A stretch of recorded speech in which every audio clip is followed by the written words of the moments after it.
Hello, welcome back to part 9 of this tutorial series where we learn the basics of Unity and basics of Unity C# programming while also creating a pretty fun game.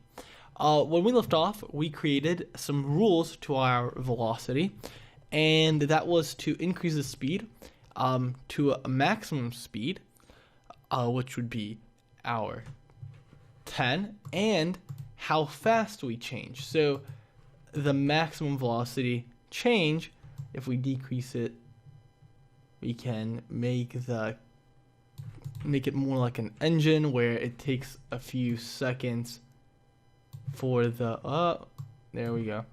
That's what happens when you're editing the code inside the inspector.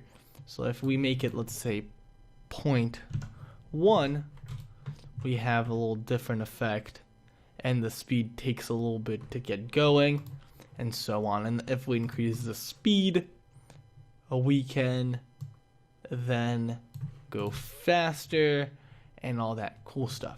However, one thing to notice is that when we are editing these things inside the game, when we unpause the game, it goes back to the default values. You have to be mindful of that. So if, let's say, I make this 0.1 and I really like how it looks, so I make it 0.053, and I really like how that looks, I can copy, Control C, and then paste this here. However, I'm fine with 10 and 10 and all that fun stuff. So that being said, let's go in and add some gravity. So this won't happen right here, because it's kind of anticlimactic that I go off the ground and I'm still floating. So let's go into our code. So here we can actually now make a bool, and we have a bool for death, but we're gonna make a boolean for a grounding. So bool for boolean, and we will call this grounded, lowercase g, because why not? And let's get started. So we have a start function, and that gets called in the beginning of the code. We have a fixed update function, which gets called at the default frame rate in the code. It's part of the physics engine. And we have a code, a void that we can call for physics. And some of them that we will learn will be on collision and so on. And for example, void on collision will give us on collision with an object, and the void on collision stay will make sure that there's no force applied to us, and there is something underneath the object, like so. So on collision state is a Unity function. That means that it has magical powers within the Unity game engine. Misspelling this function will take those magical powers away. So please make sure you spell on collision state correctly. I'm a terrible speller, so I often find myself wondering why something's not working, and it's just my poor spelling. So be mindful of that and be careful. So on collision state, so if there's an object underneath us, grounded is true. Holds true. TRU. Okay. And it's saved here. And here in our fixed update, we can make grounded equals false. Now, how is that? How is that we can make void here false and here true? This one only gets called in our physics engine. This one gets only called on our state. So to show you how that works, equals false. And here I'm gonna print grounded, and you don't have to print this with me. I just wanna demonstrate something for you guys, because some code will have, you know, bools changing mid-code, and you're like, what's happening? And so it's false, and we're going, and we realize that as soon as I'm gonna rotate down, we're off the ground. But the moment we touch that ground, we're on fire. Where it's changing false, it's getting checked every time. And as you see, it's doing the dance, because it's saying, hey man, you know, we're there. And the reason why it's always printing false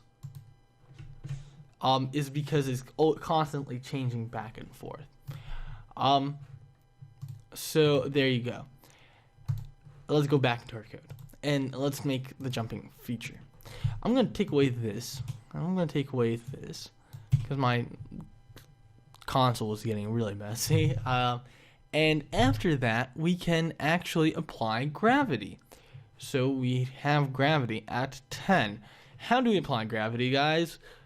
Well, you guessed it. We do the same exact thing by adding force. So we're adding the force of gravity, our own homemade gravity remedy. So rigidbody dot add force, and open parenthesis, new vector 3. So we're making a whole new vector 3. We're not going to store anything like that. We're doing it right inside of the function itself. So we always need a new vector 3 when creating a vector 3. And we're going to do 0.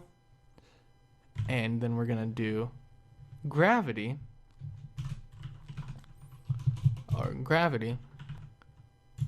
And it's going to be a negative force, so we can do negative gravity. And we're going to multiply it times our mass. And what has our mass in it? It's our rigid body, because that is our physics engine. So rigid body dot mass, and then 0 here. And that will give us our gravity. So now, if I hit play, and I hit save, by the way, guys, so I always save your code before going into the console, the Unity engine, and now I am surely falling. So that is pretty neat. Now we have to add our jump function. Ooh, where's my code? So our jump function would be right here. So I'm going to introduce you guys to if statements. If is a condition. If this, then that. Euler,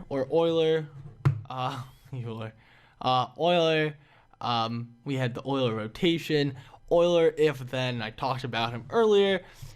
If what, then what. And we do this by writing if, open parenthesis, if what. If input, so if the player hits spacebar, right? Input, because the player's doing an action. Get button, so we're grabbing a specific button that's in our input manager. Open parenthesis. And what button? The jump button.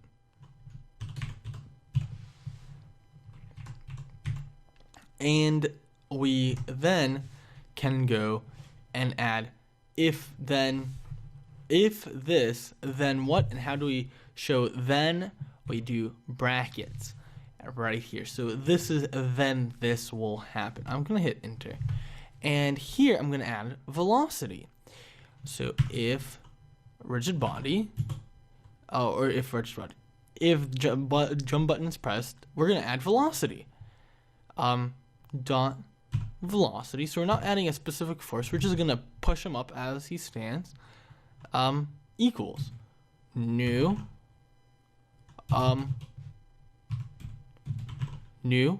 vector 3. So we're changing the y, and we can't just add this, and we're making a whole new script.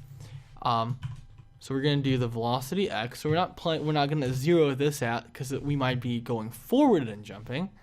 So the current velocity of x, and I'm going to leave this blank, so I'm going to put 0, and that's where we're going to be jumping, and then the velocity of z. So we're not playing with these, they're going to stay default, so no matter what the velocity is, here, we're going to just keep it. That's why we nested velocity and velocity. As you see, we're just using the same value. But here we need to do a little calculation, and this is a perfect time to teach you how to call functions or complex floats and getters and setters and all that fun stuff. And we're going to make a float, right? And you're going to be like, well, let's just put it here. Well, I actually want to make a complex float. And as we have void, which doesn't return anything, and that's what these voids mean. Void, it's black void. It takes but never gives, right? So we're gonna actually give. We're gonna give a float, and to do that, we're gonna hit enter. So right underneath our fixed update bracket, we're gonna do float, and we're gonna do calculate jump. And we're going to have open parenthesis, close parenthesis. This means it doesn't take anything. We don't require anything to be passed through for this to work. We're going to open close brackets, which means whatever in this bracket is related to this. You see that I have an under red line because I'm not returning a value, because again, voids don't return anything. Here we always have to return a float. And to do that, we can calculate this by doing return, or actually, let's not even do that. Let's make it, I'm going to go a longer way, but for the purpose of learning, I'm going to make a new float jump equals, and here's the math, right? So here's the calculation of the jump, and we're going to do that by grabbing the square root of our jump height and gravity, and magic is going to happen. There's a function behind it, but if we do math f dot square root, so these are, if you ever played with your TI calculator, you know how to write squirt in a calculator, because it means the same thing. Square root of 2 times, and how high we want to jump, so we can make it 5.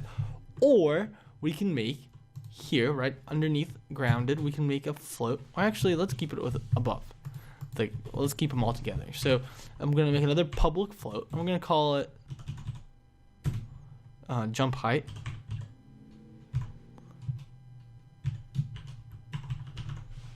And we're going to make it equal to 2. And here, we're going to have our jump height. And we're going to multiply this times gravity that we have already nested here. So we're multiplying all this, so we're fighting off gravity, we're multiplying it times how high we want to jump, times 2. So these cancel, the gravity cancels, we go higher than that. We grab the square root to make sure our object reaches this point, so this much off the ground, and that's the magic of it, right? So semicolon to end that float, and let's return that float. So we're returning return jump, and that is a float. It's not a function or anything, it's a float. Here, where we have 0, now we can call this float. And to do that, since it does return value, we can just do calculate jump, open and close parenthesis, and there you go. So that's how you do a return type.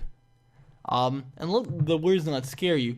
All we're doing is doing math in a separate little function, so it looks cleaner. We could just do this. We could copy this and paste it here. But I want to teach you guys how to use these, because these are used quite often, and when I was starting off, these things scared me. I was like, what is this? When does this get called? And this doesn't get called by anything except when you call it in a function. And then it does the math inside, and then it returns a value.